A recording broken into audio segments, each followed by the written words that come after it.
When you get back in touch with an old friend, there is something about the experience that is reassuring. These are the times that bring back memories of a simpler time, laughter over old exploits, and catching up on all the things you've missed. They remind you of who you were before life became so complicated. My college friend Ethan sent me a note out of the blue, which brought all of this to my attention. I, Claire, was reminded of everything that had happened. During our time at the university, Ethan and I had been inseparable from one another. We were all members of the same friend group, and we became close via our shared passion for reading and our habit of staying up late to study. Our lives went in various paths when we graduated from college. While he relocated to Chicago in order to take a high-powered career, I remained in Seattle, where I eventually had the opportunity to meet my future husband, Tom, and begin our family. There were times when we communicated with one another through text messages, but as time passed, the frequency of our conversations decreased, and we both became engrossed in our own lives. After that, however, Ethan's note arrived, and it brought with it a wave of sentimentality. The message stated, "Hey, Claire. I haven't seen you in a very long time.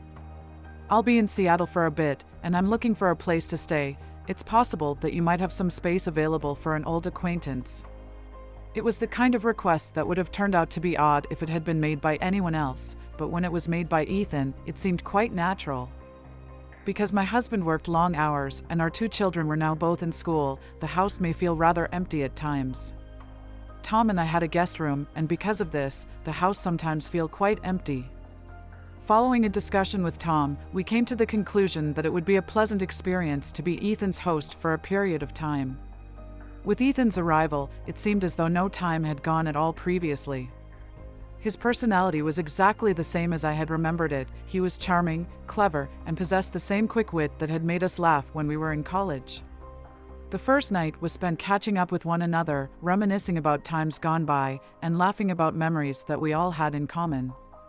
When I was surrounded by someone who knew me from those years and shared a history that only old pals could comprehend, it was a welcome change of pace. The initial week was a breeze to manage. In addition to being respectful and even helpful around the house, Ethan developed a positive relationship with the children. On a daily basis, after dinner, he would assist me with the dishes, and then he would come to the living room to watch whatever show was now being broadcast. It was a habit that I quickly came to appreciate, particularly on the evenings when Tom was preoccupied with staying late at the workplace. We would sit on the couch and speak about anything and everything, and our conversations would go on well into the night. Ethan and I would talk about everything and everything. In the evening, after the children had gone to bed and Tom had left for a dinner at work, Ethan and I found ourselves reminiscing over an old bottle of wine that I had discovered in the pantry before we went to bed. During the time that we spent together laughing and telling stories, I couldn't help but note how quickly the years seemed to pass, leaving us with only the 2 of us, as if we were back in college once more. Our poor attempts at cooking together, old jokes that we shared with each other, and the countless essays that we had to struggle through all brought us laughter. Somewhere in the midst of the laughing and the warmth of the wine, our chats became more reflective and quiet, and I realized that I was experiencing a return of an old familiarity. The feeling was undeniable, despite the fact that it was first modest, consisting of a glance here and a touch there. When I looked over, I saw that Ethan had come closer to me on the couch, and his knee was just below mine. The knowledge that I had so readily reverted back to that comfort, even while I was married, caused my heart to race with a mixture of thrill and guilt about the situation. The following day, I made an effort to forget about the events that had occurred the previous evening. I tried to persuade myself that it was just the wine, and that I was simply imagining about what had happened. However, that sense of proximity remained, not only in my recollection but also in the manner in which Ethan would stare at me from across the room or make a remark that seemed to be filled with significance. My mind would wander back to simpler times, and I would find myself staring at him as well. I would wonder what circumstances would have been different if our lives had been designed differently. During the subsequent several weeks, the rhythm of our time spent together started to become more and more familiar. During the time that Tom was gone at work, Ethan and I would spend our afternoons together in the kitchen, our evenings with the children, and our late nights consuming movies or music together. Initially, it seemed as though the boundaries were beginning to become less distinct. I tried to convince myself that there was nothing to worry about, just 2 old buddies getting back in touch. However, I was aware that the tension was increasing, and it became increasingly difficult for me to ignore it. Tom was required to depart for a conference on a certain weekend, and he took the children to their grandparents' house because they had been pleading with him to take them there. Because of this, Ethan and I were able to spend our first time together without any interruptions or distractions. When I considered the possibility of spending the entire weekend with just the two of us, I had a range of emotions, including exhilaration and worry. Breakfast was something that Ethan offered to provide on Saturday morning. Sitting at the kitchen counter, I observed his fluid movement throughout the kitchen as he walked around. The comfortable assurance that he exuded was something that I recalled from many years ago, but it is something that seemed to be more evident now. While we were eating pancakes, we laughed and spilled batter while reminiscing about additional memories we had in common from our time spent in college. We made the decision to spend the day hiking on a nearby path after we finished our breakfast. A superb backdrop was formed by the combination of the refreshing air, the stunning surrounds, and the peacefulness of nature. Everything under the sun was discussed, including our professional lives, our aspirations, and topics that we had not been brave enough to discuss with anybody else.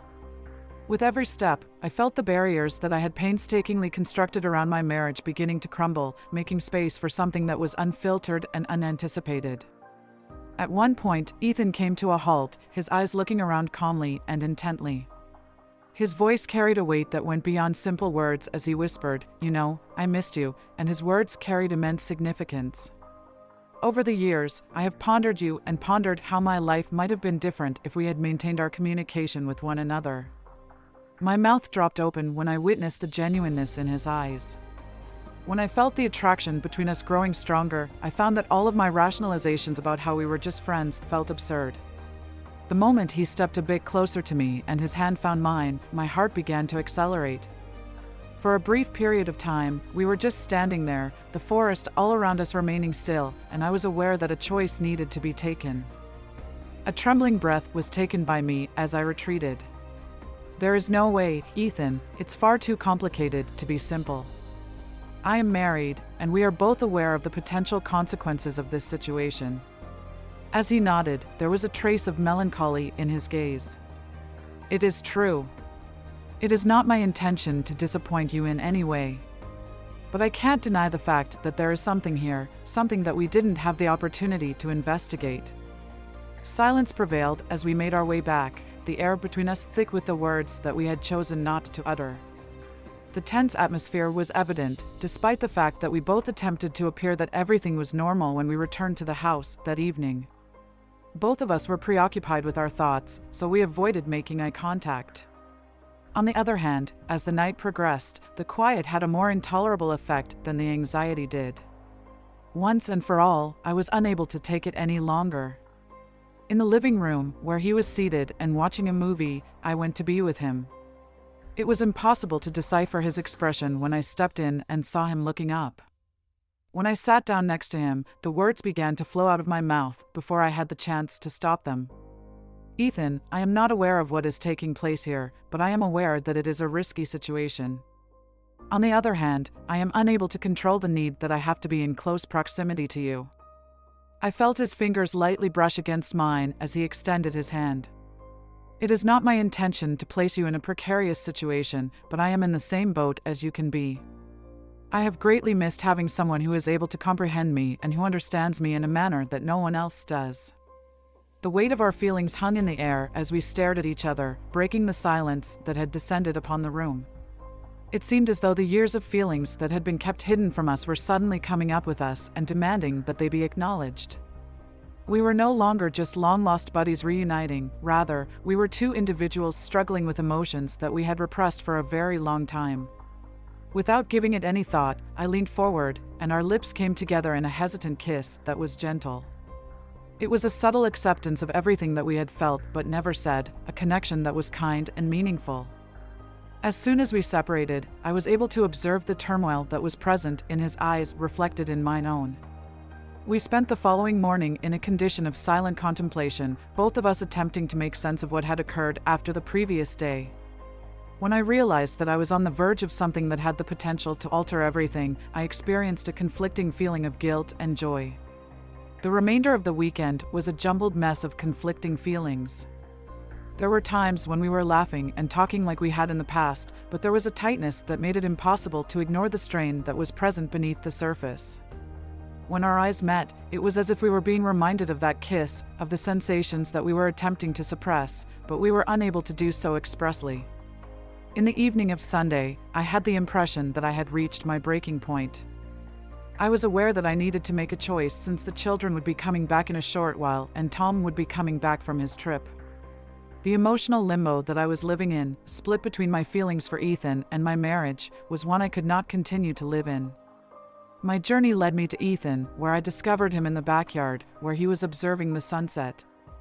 As soon as he caught sight of me, he smiled in a condescending manner, as if he was already aware of what I was about to say. I spoke to Ethan in a voice that was trembling yet resolute. "This, whatever this is, it can't continue," I murmured. "Tom and I have created a life together, and we have a family together. Tossing that away is not an option." His look was gentle and compassionate as he nodded his head. "It is true. It is not my intention to make things more difficult for you. Perhaps it would be best if I left, find a place of my own," she said. Despite the fact that I felt a sense of loss whenever I thought about him departing, I was confident that it was the appropriate thing to do. There was a comfortable silence that prevailed throughout the rest of the evening, and both of us said our goodbyes in our own unique ways. I felt a mixture of relief and grief as I saw him leave the following day. I was very saddened by his departure. The weeks that followed were filled with me immersing myself in my family, resolute to put the past in the rearview mirror and go on with my life. But every once in a while, I would find myself thinking about Ethan, wondering if he was doing well and if he missed me as much as I missed him. Although I was aware that I had made the best decision, a part of me couldn't help but wonder what other options were available to me. It was a memory that I will never forget, a reminder of the path that I did not choose. As I progressed through life, I kept that memory close to my heart, serving as a gentle reminder of the complexity that are inherent in love and friendship respectively. At the end of the day, I decided to prioritize my family, my relationships with Tom, and our life together. Although it was not an easy choice, and there were times when I had a hard time making it, I was confident that it was the best option going forward. Sometimes the choices that are the most difficult are the ones that help us remain grounded and that remind us of the things that are genuinely important. I was able to feel a sense of calm as I watched my children play in the yard, their laughter filling the air. I was aware that I had made the correct choice, even though it had come at a cost to me. Life returned to its normal rhythm in the weeks that followed Ethan's departure from the family. During the time that Tom was home, his project was coming to a close, and the children filled my days with their limitless energy and joy throughout the day. Despite the fact that everything appeared to be normal on the surface, I could still feel the reverberations of my time spent with Ethan. I made an effort to ignore those recollections and instead kept my attention on the life I had chosen and the obligations I had made. However, as anyone who has struggled with feelings that are not expressed is aware, moving on is much easier to say than it is to accomplish. When I was sitting on the porch with Tom one evening, we were watching the sunset. He turned to me with a contemplative look on his face. The tone of his voice was soft as he remarked, "I've noticed that you've been a bit distant at the moment. Is everything all correct?" Just for a split second, I experienced a surge of panic in my chest. Could he have possibly been aware of the inner upheaval I had been experiencing, as well as the residual guilt? His eyes, however, were filled with friendliness rather than mistrust, and I became aware that he was truly worried about the situation. "I'm fine," I responded, but with a smile on my face. "I think I'm simply getting used to it. My life has been really hectic due to the fact that you have been traveling so much, and the children, well, they keep me on my toes." He gave me a nod and extended his hand to take my hand. "My apologies for the fact that I haven't been around as much as I would like to be in recent times. Simply being here with you is something that I've been missing." A rush of shame washed over me as a result of the sincerity in his voice, which served as a reminder of the reasons I had decided to prioritize my family. During the process of letting go of the lingering remorse, I offered his hand a reassuring squeeze, and my heart began to settle a little bit. The memories of Ethan began to drift away as the days turned into months, and they were gradually replaced by the mundane moments that comprised our family life. On the weekends, there were picnics, and there were quiet evenings with Tom, during which we would talk about everything and everything. There were school projects to do. As time went on, I discovered that I was beginning to accept the life that we had created together, and I was thankful for the consistency and the love that had been present from the beginning. Ethan would send me a casual text message every once in a while, asking how I was doing and checking in with me. It was reassuring to know that he, too, had discovered peace in the decision that we had made, and his messages were always kind and courteous.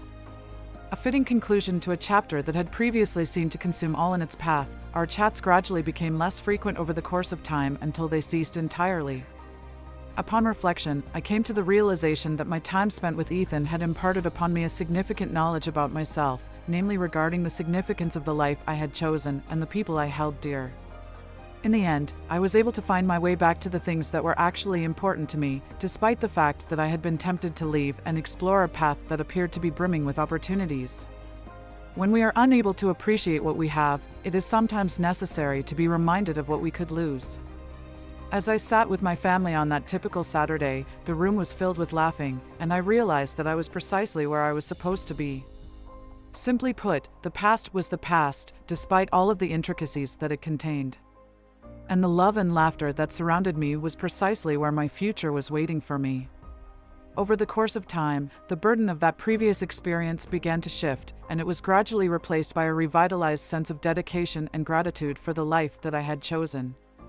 There was something profoundly reassuring about the familiar, concerning the love that had developed through the exchange of memories, the making of small sacrifices, and the provision of calm, consistent support.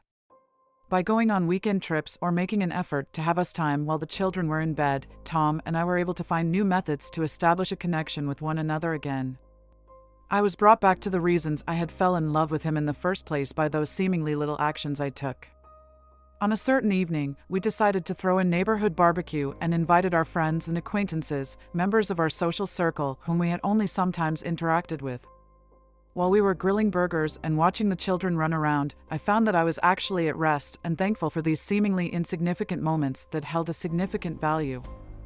I noted that there were both familiar faces and new faces among the visitors, which served as a reminder that life had moved on and that I was no longer bound to the pull of what perhaps could have been. Later on that evening, when everyone had departed and the children had gone to sleep, Tom and I sat on the porch in the air of the warm night, drinking the last of the wine that we had brought with us.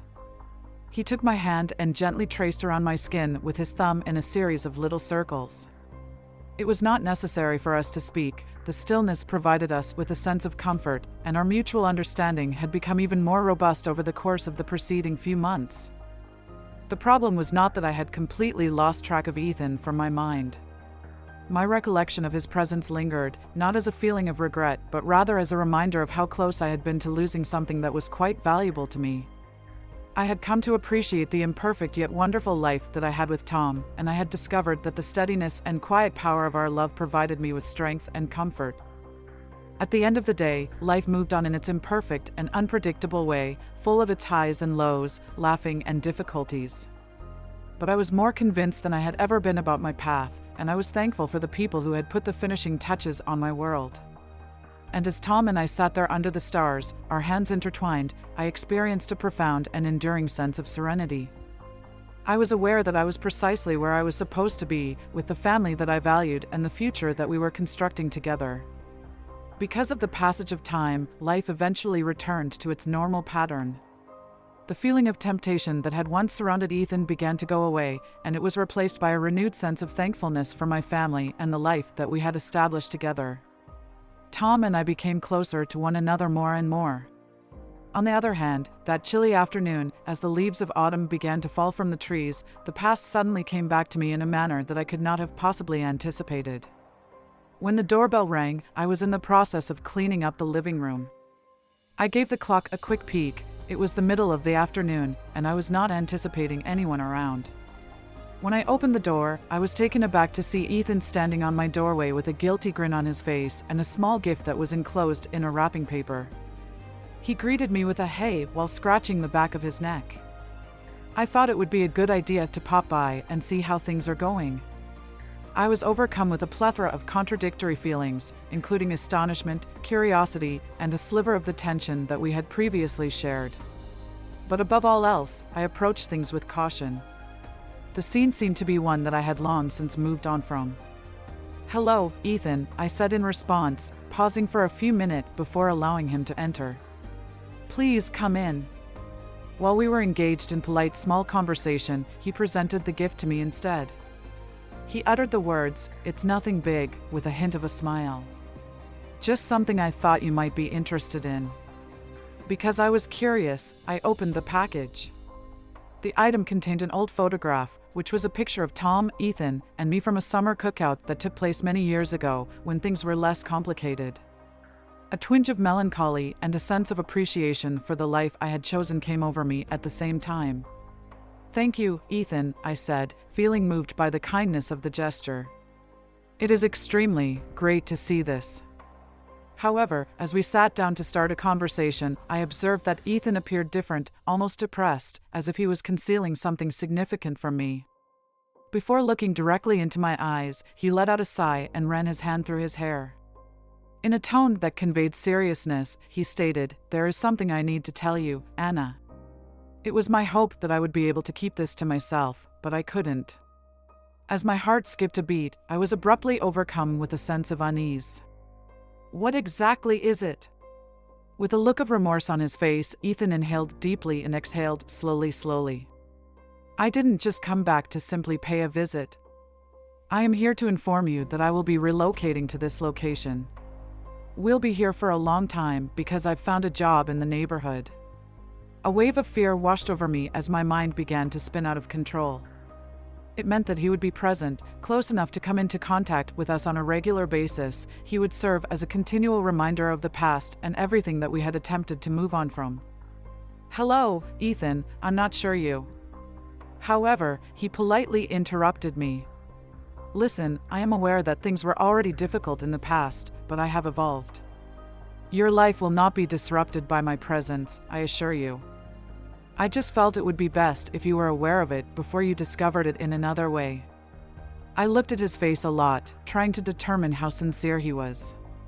Despite the fact that he appeared to be sincere, the mere thought of his existence in the vicinity caused a ripple to be felt over the tranquil surface of my life. I was able to nod after a lengthy time had passed.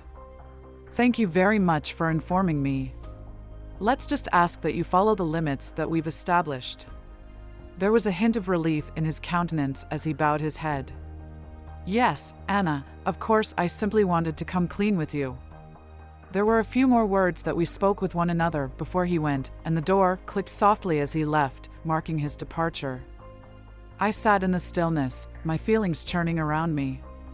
I was caught off guard by the unexpected turn of events, which prompted me to ponder the following question: given that the past is now a component of our future, is it possible for us to fully put the past in the past?